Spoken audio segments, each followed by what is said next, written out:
ওয়ালাইকুম সালাম ওয়া রাহমাতুল্লাহি ওয়া বারাকাতুহু। একদিনই ভাই প্রশ্ন করেছেন শাহিদ সুমন দোহা কাতার থেকে। তিনি প্রশ্ন করেছেন এমন যে, আমরা যে মসজিদে সালাত আদায় করি সেখানে কোনো নির্ধারিত ইমাম নেই, ওয়াকফ থেকে হোক অথবা কোনো পাবলিক বা কোনো মালিকানা হোক। তাই ওখানে একজন মিশরি ইমাম আমাদেরকে নামাজ পড়ায়, সালাত আদায় করতে ইমামতি করেন। কিন্তু তিনি ইমামতির পাশাপাশি গায়েবী জানাজা পড়েন এখন প্রতিদিনই প্রায়। প্রশ্নকারী বলেন যে, আমি জানি গায়েবী জানাজা বিদাত, তাহলে এমন কোন দলিল সহকারে যদি আমাকে জানাতেন বা আমাদেরকে জানাতেন তাহলে আমরা সেই ভাইয়ের সাথে কথা বলতাম। মাশাআল্লাহ, জাযাকাল্লাহ খায়র, বারাকাল্লাহ ফি। সম্ভবত এতটুকুই আপনার প্রশ্ন ছিল। আল-জাওয়াবু বিল্লাহি তাওফীক। আলহামদুলিল্লাহি ওয়াহদা ওয়াসসালাতু ওয়াসসালামু আলা মান লা নাবিয়্যা বা'দা, আম্মা বা'দ। সম্মানিত দিনী ভাই, এই ধরনের প্রশ্নের জবাবে আলোচনা বিস্তারিত এবং বিস্তর হয়ে থাকে, কারণ বিভিন্ন কিতাব থেকে আমরা পেয়ে থাকি জানাজার সালাত গায়েবী যেটা বলে, আসলে মূলত গায়েবী জানাজা হাদিসের মধ্যে এরকম বা কোরআনে কোনো বয়ান নেই, এবং বিভিন্ন আলেমের বিভিন্ন আলাদা মত আছে। আমাদের দেশে হানাফি আলেমের মধ্যে ভাগ ভাগ মত আছে। যেমন কিছু হানাফি আলেম এটাকে জায়েজ বলেছেন, আবার দেওবন্দি হানাফি যারা আছেন, আবার দেওবন্দি হানাফির মধ্যে আবার আলাদা ভাগ আছেন, তারা সেটাকে বিদাত বলেছেন, এবং তাদের কিতাবাদি বা ব্লকের মধ্যে অনেক উত্তর পাওয়া যায়, তারা বিদাত বলে থাকেন। কিন্তু মূলত আল্লাহ রাসূল সাল্লাল্লাহু আলাইহি ওয়াসাল্লামের আমলের দিকে যদি আমরা খেয়াল করি, তাহলে বুখারী, ইবনে মাজাহ, নাসাই সমস্ত কিতাবের মধ্যে বহু হাদিস নিয়ে আসা হয়েছে, কিন্তু একজনের ব্যাপারে, বাদশাহ নাজাশির। সহিহ বুখারীতে বাব রচনা করেছেন, তারপরে বিভিন্ন কিতাবে এসেছে। যেমন ধরুন, সহিহ বুখারীতে একাধিকবার 4-5 জায়গায় হাদিসটি এসেছে, সহিহ মুসলিমে এসেছে, কিতাব তিরমিজি, নাসাই, আবু দাউদ, আহমেদ, মুয়াত্তা মালিক,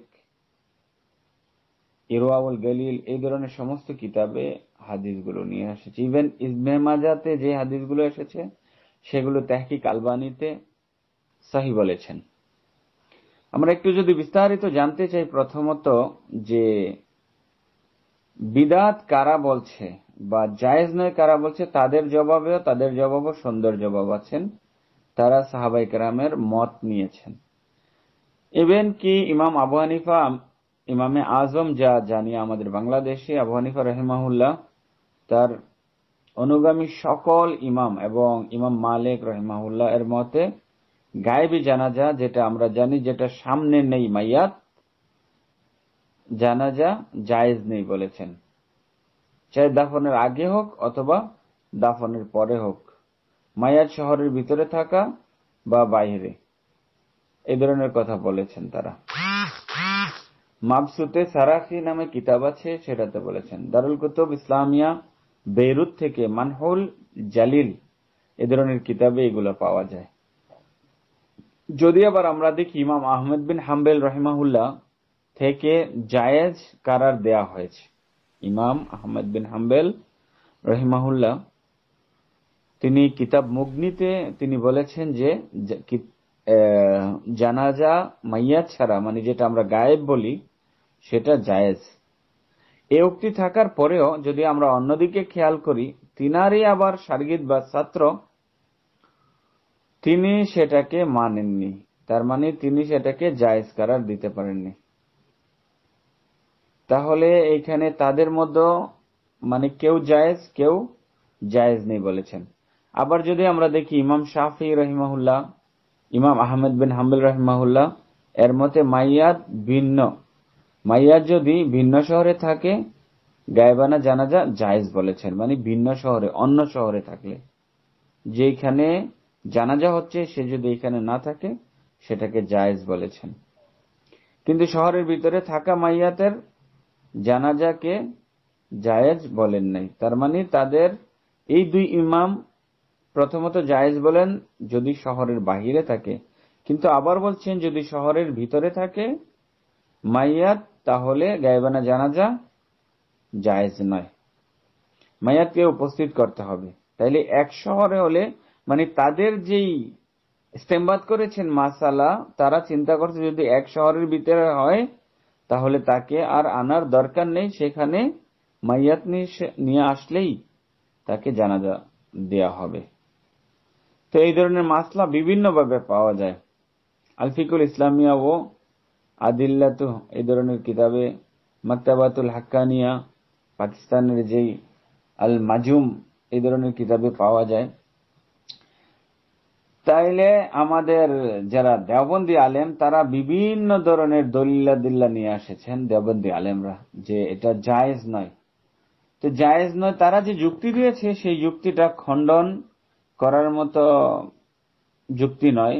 তারা সাহাবা ইকরামের মধ্যে প্রসিদ্ধ সাহাবী আছে, যেমন প্রথমত এক নম্বরে আবু হুরায়রা রাদিয়াল্লাহু তাআলা আনহু, দ্বিতীয়ত জাবের বিন আব্দুল্লাহ রাদিয়াল্লাহু তাআলা আনহু, তৃতীয়ত হযরত ইমরান বিন হুসাইন রাদিয়াল্লাহু তাআলা আনহু।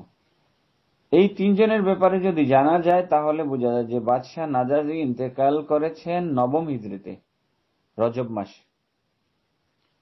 এটা তো হাসিয়া মুয়াত্তা মালিকে এগুলো বলা হয়েছে। যেমন দেখা যায় যে হযরত আবু হুরায়রা রাদিয়াল্লাহু তাআলা আনহু ইন্তেকাল করেছেন 59 হিজরিতে, 59 হিজরিতে, অর্থাৎ উক্ত ঘটনার প্রায় আবু হুরায়রা রাদিয়াল্লাহু তাআলা আনহু 50 বছর পর্যন্ত জীবিত ছিলেন।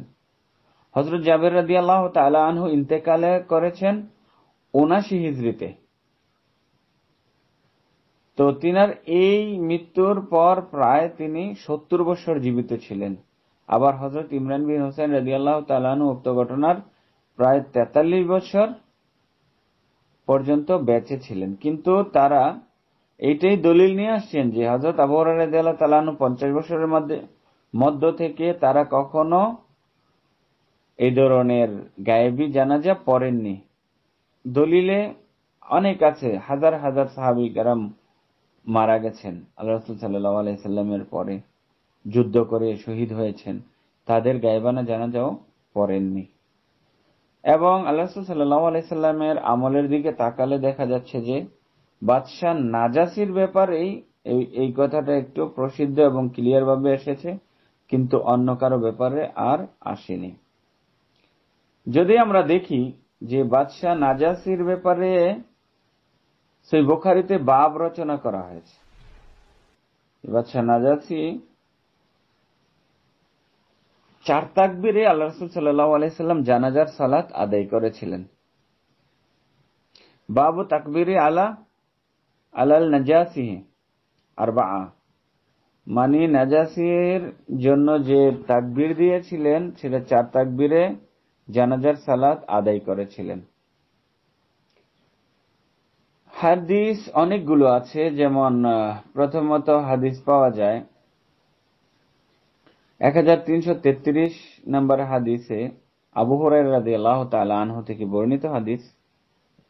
আবু হুরায়রা রাদিয়াল্লাহু আনহু নাহান নবী সাল্লাল্লাহু আলাইহি ওয়াসাল্লাম আল্লাযী মাতা ফি ওয়া খারাজা বিহি ইলাল মুসাল্লাহ ফাসাফা বিহি ওয়া কাব্বারা আলাইহি আরবা'a রাকাতান। আল্লাহ রাসূল সাল্লাল্লাহু আলাইহি সাল্লাম আবু হুরায়রা রাদিয়াল্লাহু তাআলা আনহু থেকে বর্ণিত, তিনি বলেন যে আল্লাহ রাসূল সাল্লাল্লাহু আলাইহি সাল্লাম নাজাসির মৃত্যুর দিন তার মৃত্যুর খবর জানালেন। নাজাসি যখন মারা গেছে তখন আল্লাহর রাসূল মৃত্যুর খবর জানালেন।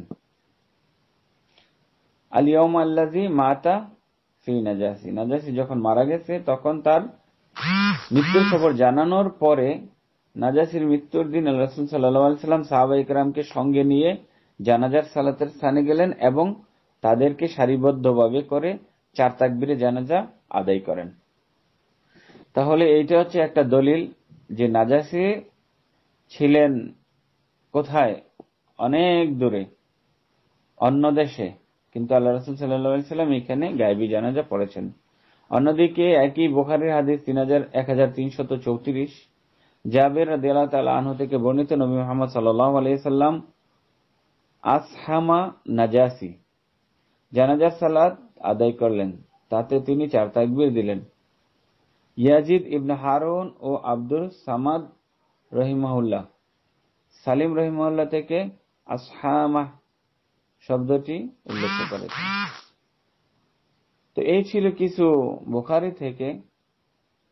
অন্যদিকে আমরা খেয়াল করলে ইবনে মাজাতে অনেক হাদিস পাওয়া যায়। ইবনে মাজাতে আবু হুরায়রা রাদিয়াল্লাহু তাআলা আনহু থেকে হাদিস এসেছেন এবং তিনি বলেন যে আল্লাহ রাসূল সাল্লাল্লাহু আলাইহি ওয়াসাল্লাম 4 তাকবীরে সালাত আদায় করেছেন। তাহলে আমরা আরো অন্যান্য কিতাবাদি দেখলে এরকম ভাবে পাওয়া যায় যে আল্লাহ রাসূল সাল্লাল্লাহু আলাইহি সাল্লাম এই আমলটা করেছেন। এখন যেই ব্যক্তি আপনাদের মসজিদে তিনি গায়েবানা জানাজা পড়াচ্ছে, মানে মাইয়াত ছাড়া জানাজা পড়াচ্ছে, মূলত খেয়াল রাখতে হবে গায়েবানা শব্দটা কিন্তু হাদিসে আসেনি। এটা আমাদের ভাবার্থ আমরা বলে বোঝানোর জন্য, যেহেতু মাইয়াত নেই সেহেতু গায়েবানা বলে। এটা খেয়াল রাখতে হবে, গায়েবানা নামের কোনো নাম হাদিসে আসেনি। তো মাইয়াতবিহীন জানাজা পড়া সেটা তিনি হয়তো বুখারী, মুসলিম, ইবনে মাজাহ, আহমদ বিন হাম্বল এই সমস্ত হাদিসগুলো একসাথ করে তিনারা জানাজার নামাজকে রাসূলের আমল হিসেবে করছেন। সেই জন্য যারা বিদআত বলছেন তারা সাহাবীর আমল করেননি বলে তারা বলেন জায়েজ জায়েজ নেই, এবং বিভিন্ন মুহাদ্দিসগণ এটাকে জায়েজও করার দিয়েছেন, আবার কেউ বিদআতও বলেছেন। তো সেই জন্য কেউ যদি সেই জানাজার সালাত আদায় করে, আর সেটা একটা নামাজ, সেটা একটা ইবাদত, তাহলে অবশ্যই খেয়াল করতে হবে যে সামনে হাদিস রেখে তারা আপনাকে দলিল দিতে পারবে।